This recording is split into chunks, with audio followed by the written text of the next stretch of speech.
या देखो, इंडिया में तो आप इंडिगो की फ़्लाइट में बैठ चुके हैं। किस्से और नेगेटिव रिव्यू भी काफ़ी सुन चुके हैं। तो मैंने सोचा क्यों ना आज आपको इंडिगो की इंटरनेशनल फ़्लाइट का भी दर्शन कराया जाए। क्योंकि रिसेंटली इंडिगो ने इंटरनेशनल फ़्लाइट स्टार्ट की है, जो कि एक जॉइंट वेंचर है लीज़ और एयरक्राफ्ट के साथ की है। और क्लेम ये है कि अब इंडिगो सिर्फ़ डोमेस्टिक एयरलाइन नहीं, बल्कि ग्लोबल प्लेयर बनने जा रहा है। लेकिन अभी भी क्वेश्चन ये है कि हीथ्रो से इंडिया तक का सफ़र वाक़ई कंफर्टेबल है या नहीं है? क्योंकि रिसेंटली इंडिगो ने अभी हीथ्रो से भी दिल्ली के लिए फ़्लाइट स्टार्ट की थी। तो आज मैं आपको दिखाने वाला हूँ इस वीडियो में कि कैसा रहेगा आपका सफ़र अगर आप इंडिगो की फ़्लाइट बुक करते हैं और क्या वो वर्दी है नहीं। तो हम देखेंगे कि इंडिगो की जो इंटरनेशनल फ़्लाइट है वाक़ई वो इंटरनेशनल कॉम्पैटिबल है या फिर सिर्फ़ एक लंबी इंडिगो डोमेस्टिक फ़्लाइट है। आज मैं आपको सब कुछ दिखाने वाला हूँ, डिले भी, हिडन रियलिटी भी और फुल ऑनेस्ट रिव्यू के साथ। नमस्कार दोस्तों, स्वागत है आपका द सलीनो स्टोरी मेरे यूट्यूब चैनल पर। काफ़ी दिन बाद ये वीडियो बना रहा हूँ। बहुत सारी चीज़ें हुई इस बीच में, उसके लिए माफ़ी चाहता हूँ। और आज हम ट्रैवल कर रहे हैं लंदन हीथ्रो से इंडिया के लिए इंडिगो फ्लाइट के अंदर, जो कि रिसेंटली इंटरनेशनल सर्विस में है। और क्योंकि ये रूट नया है तो इंटरनेट पर ऑनेस्ट रिव्यू बहुत कम है। तो ये वीडियो 100% रियल एक्सपीरियंस के साथ में डालने वाला हूँ। आई होप आपको पसंद आएगी। तो सामान वामान पैक करके टैक्सी करने के बाद मैं पहुंचा हीथ्रो एयरपोर्ट।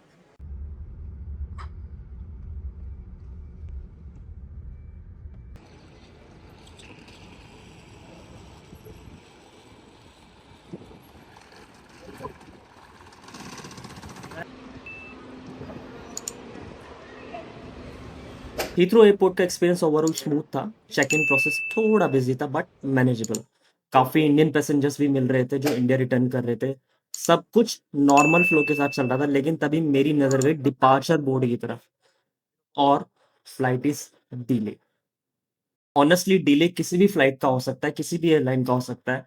लेकिन जब आप 8 से 10 घंटे की लॉन्ग हॉल जर्नी के लिए मेंटली प्रिपेयर्ड हो तो फ्रस्ट्रेशन नेचुरली आ ही जाएगी। मैं भी बस वैसे ही वेट कर रहा था कि देखा ऑन बोर्ड एक्सपीरियंस क्या सरप्राइज देता है।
फाइनली बोर्डिंग स्टार्ट हुई। पैसेंजर्स के लिए सबसे इंपॉर्टेंट है कंफर्ट, और वही हम अब चेक करने वाले थे।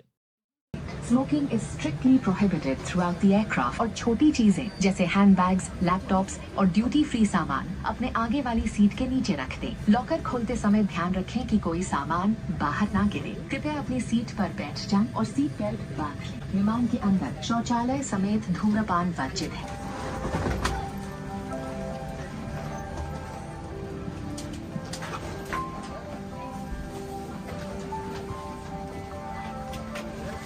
This is a non-smoking flight. Smoking is strictly prohibited through. लेकिन अगर आप कंपेयर कर रहे हैं एमारेट्स या कतर एयरवेज से, तो एक्सपेक्ट मत करो। ये एक बजट इंटरनेशनल कैबिन है। फ्लाइट में एंटर करने के बाद आपको दिख जाएगा कि सिटिंग अरेंजमेंट किस तरीके से है और लाइटिंग वगैरह।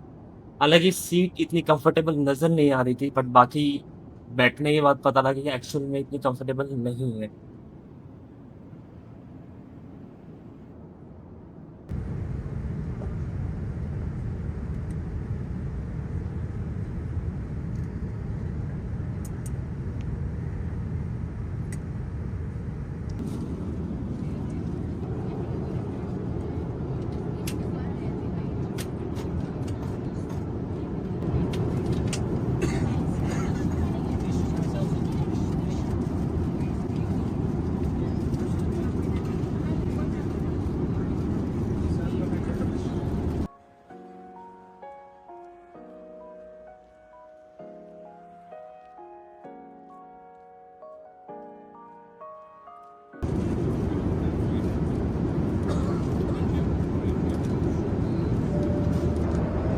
लेग रेस्ट भी काफ़ी छोटा है। इनिशियली ठीक लगता है, लेकिन थोड़े टाइम बाद डिस्कम्फर्ट स्टार्ट हो जाता है। मैं पर्सनली बार-बार पोज़ीशन चेंज कर रहा था।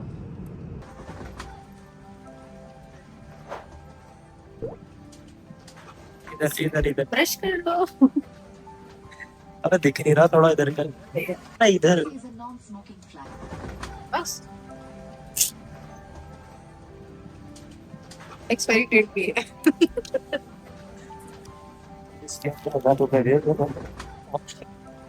इधर कर, इधर। ब्रश कर दो। अरे टूथपेस्ट भी है, एंकर होता। एक और चीज़ जो मुझे थोड़ी सरप्राइजिंग लगी, मुझे ब्लैंकेट और कुछ बेसिक कंफर्ट आइटम्स के लिए एक्स्ट्रा पाउंड पे करने पड़े, जो मुझे पर्सनली लगा कि लॉन्ग इंटरनेशनल फ्लाइट में इंक्लूड होना चाहिए था। सर्विस की बात करें तो क्रू पोलाइट था, लेकिन सर्विस की स्पीड थोड़ी स्लो फील हुई। रिक्वेस्ट कंप्लीट होने में बहुत टाइम लग रहा था। अब अगर लेवेटरी की बात करें तो ये मुझे लगा कोई मेजर इशू फील हुआ नहीं यहाँ पे। वॉशरूम का सेटअप काफ़ी सिमिलर था, जैसे नॉर्मली दूसरी इंटरनेशनल फ्लाइट्स में होता है। क्लेanलीनेस भी ओवरऑल ठीक-ठाक मेंटेन की गई थी, तो कंफर्ट और सिटिंग के कंपैरिजन में लेवेटरी एक्सपीरियंस डेफिनिटली बेटर साइड पर था। तो अगर मैं इंडिगो की इंटरनेशनल फ्लाइट को समराइज़ करूँ, तो ये बेसिकली एक लॉन्ग वर्ज़न है डोमेस्टिक इंडिगो का। बस डिस्टेंस ज़्यादा है, कंफर्ट और प्रीमियम फ़ील की एक्सपेक्टेशन यहाँ रखना थोड़ा अनरियलिस्टिक है।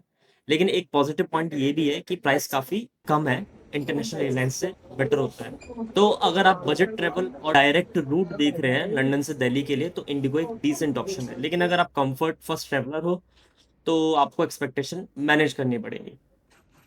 फाइनली काफ़ी घंटों के सफ़र के बाद हम दिल्ली लैंड कर गए। ऑनेस्टली फ्लाइट के एंड तक मेरी बैग काफ़ी जवाब दे चुकी थी। लेकिन लैंडिंग के बाद एक अलग ही फीलिंग आती है जब आप इतने दिन बाद इंडिया वापस आते हो ना। और फिर जैसे ही मैंने टर्मिनल के अंदर एंटर किया, मुझे दिल्ली एयरपोर्ट की वो वर्ल्ड फेमस अराइवल वॉल दिखाई गई। बस उस मोमेंट पर एक अलग ही तसल्ली मिली कि हाँ भाई, अब सच में इंडिया पहुंच गए हैं। फ्लाइट का डिले, डिस्कम्फर्ट और पूरी जर्नी एक साइड हो गई, और घर वापस आने वाली फीलिंग एक साइड। अब आप बताओ, क्या आप सस्ती टिकट चूज़ करोगे या फिर कंफर्टेबल जर्नी? अगर आपको ऐसा ऑनेस्ट ट्रैवल रिव्यू पसंद है, तो वीडियो को लाइक करो और चैनल को सब्सक्राइब करो। मिलते हैं नेक्स्ट वीडियो में।